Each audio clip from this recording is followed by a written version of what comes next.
All right, guys, we are back. We just had a great interview with Josh Rafferty, so thanks again to him for coming on in a short notice. We had a pinch there, and he filled in, so we were going to have him on eventually, and he moved up. So thanks again to Josh. For that. So we're now at our point of the episode where we're going to talk about our optimal concepts of the week, and today we're going to talk about mindful eating. We've talked a lot about mindfulness in the past, and we've talked about nutrition. So now we're going to talk about kind of both. So, well, this is appropriate after yesterday, the 4th of July. So whenever this episode comes out, I'm sure it'll be a few days past the 4th. But, just a couple, things to think about. Do you guys have a love-hate relationship with food?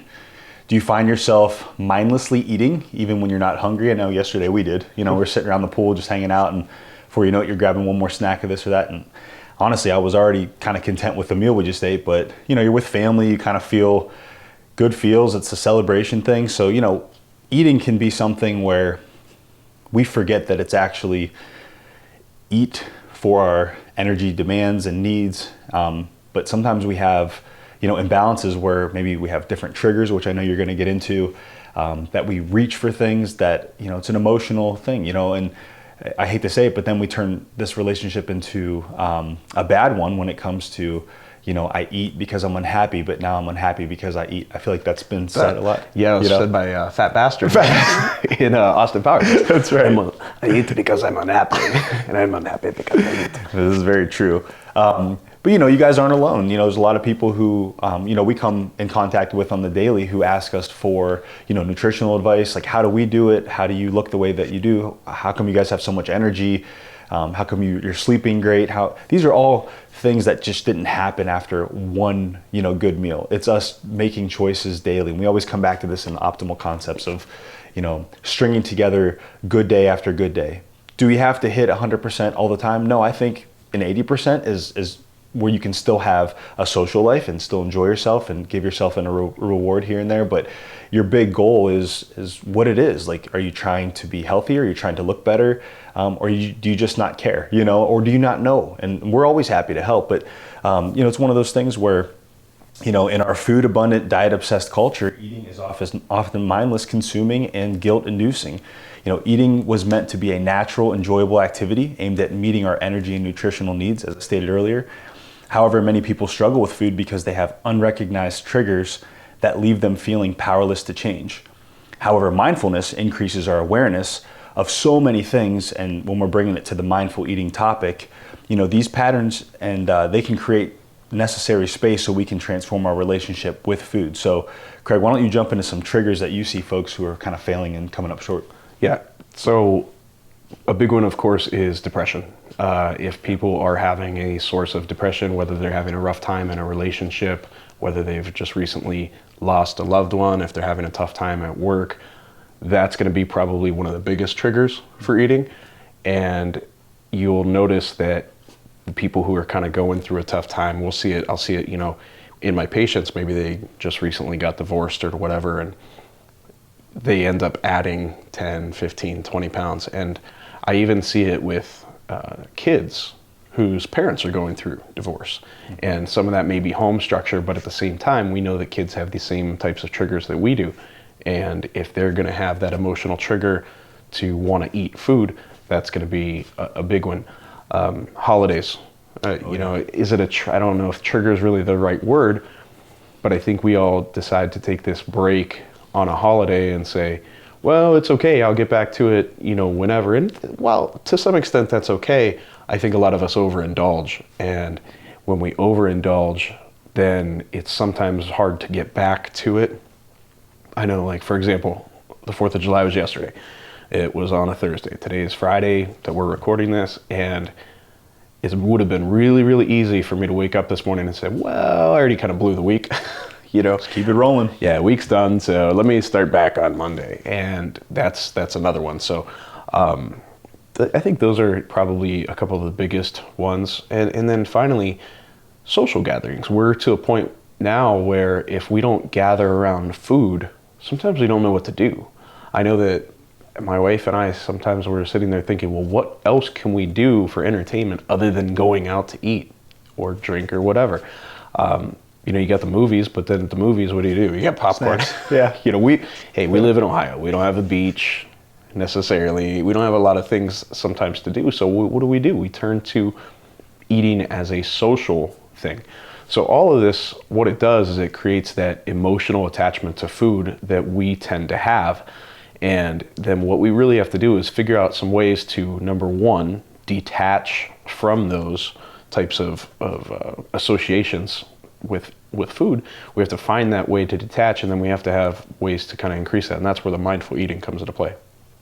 So I think one of the easiest things that we can start to do as a whole is start thinking about what can we do around our meals that might help us from overindulging, or if we did, take in food, what can we do to kind of help mitigate that like blood sugar response if the food that we ate did, have a high carbohydrate amount in the food. So I like a 10-minute walk post meal, and there are some pretty cool studies that show in folks who are just, let's say normal health, and then even folks who have like say type 2 diabetes, a little study showed that, it can lower blood sugar levels on average for a healthy individual by 12% and even up to 22% in folks with type 2 diabetes.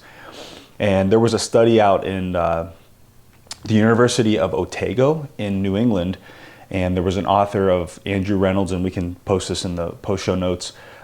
If you have type 2 diabetes, there's a guideline to be active for at least 150 minutes a week. So you guys think about that. How can you implement that into a 7-day structure?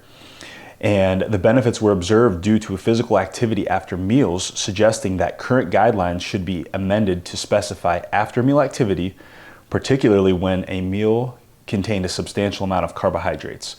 So consider, walking after you eat as part of your daily routine. Yeah, and that's good. And a lot of the people who are diabetic, unfortunately, they got that way because they weren't really necessarily incorporating these habits. But with type 2 diabetes, let's face it, it's reversible. I mean, we get to a point where we can bring it back, and you got to get out of that mindset of, oh, I need this drug, I need this medicine, I need this insulin, whatever it is for the rest of my life. We want to try to get away from that and try to get back to a point where your body is doing its own thing. And I think that our current medical culture outside of the people like us, like, chiropractors and holistic medicine, and don't get me wrong, again, there are some MDs that really push a natural diet, but too many of them are just like, here's a pill, take this shot. And right. I get it. We don't want to have anybody sitting there falling over and dying, but at the same time, make sure you're incorporating these other suggestions for your patients if you're a physician, or if you're a patient yourself, then hey, listen to us. Yeah. I mean, we're giving you the advice here.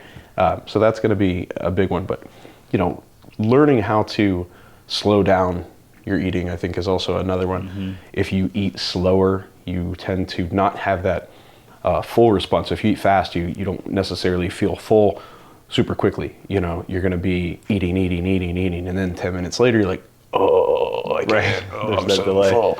But if you slow it down, you might start to feel the satiation at that point. Well, I was going to say too, we'll cover this in another episode, but the two hormones that are in your stomach, ghrelin and leptin, if there's an imbalance there, it may take you some time to get back to what a normal type of response from food is. And I know we talked before we hopped on air here, drink a glass of water, before you guys sit down and eat. See if that can kind of help fill your stomach up a little bit before. Wait 10 minutes, figure out what works for you, and then start eating. I bet you'll eat a little bit less. Yeah, and also vegetables.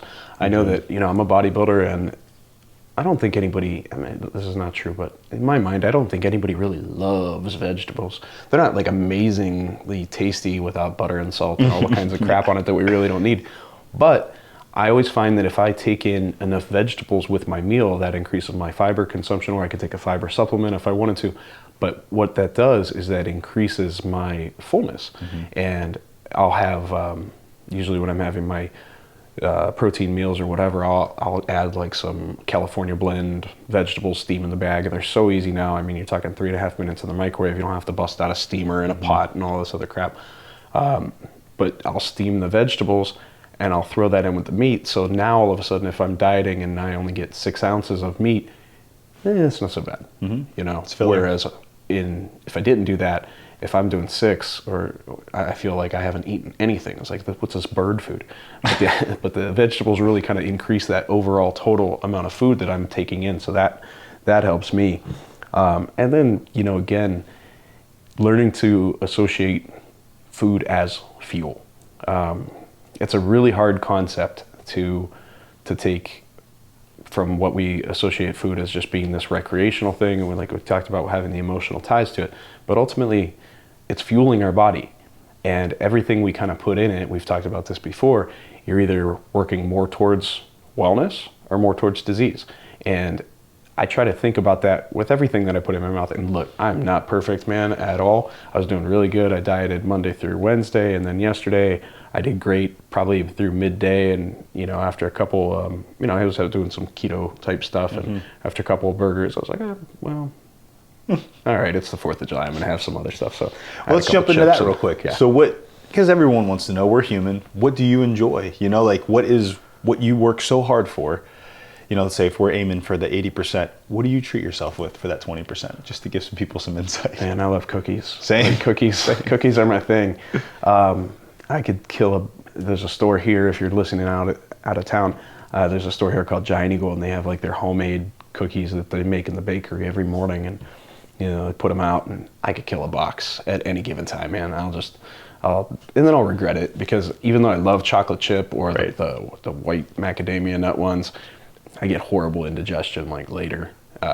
So you ever go to Insomnia Cookies and get the ice cream sandwich? I have. So shout out to Insomnia Cookies. That's in Kent, Ohio, and they deliver, but fortunately not to my house. Right. And I live in Kent. To the college. We'll stop by. Can you imagine if we were there and all these now delivery food services were when we were there? Yeah. We'd be 400 pounds. On one hand, I get angry that you go look at the campus is all nice, and then you got all these restaurants in the downtown area. I'm like, I probably wouldn't have graduated. No doubt. No doubt. But it is tough, and they make it tougher and tougher. You can't go and turn on the television. That's another trigger. You see the food on TV, and then you're hungry, and you think that they're promoting lettuce. No, they're not promoting lettuce. Pizza. It's like pizza, wings, ribs, whatever. That's another one. That's my other big one is boneless wings. Boneless wings, yeah. There's a place up in a different part of Ohio. It's called Loggerheads, and they smoke their wings. We need to go sometime. Maybe take the show up there. But they're amazing. Yeah, and you don't feel, because they're not fried. You don't feel that you don't feel bad after. You actually kind of feel like, all right, that was awesome. When are we coming back? Nice. Yeah. Check it out.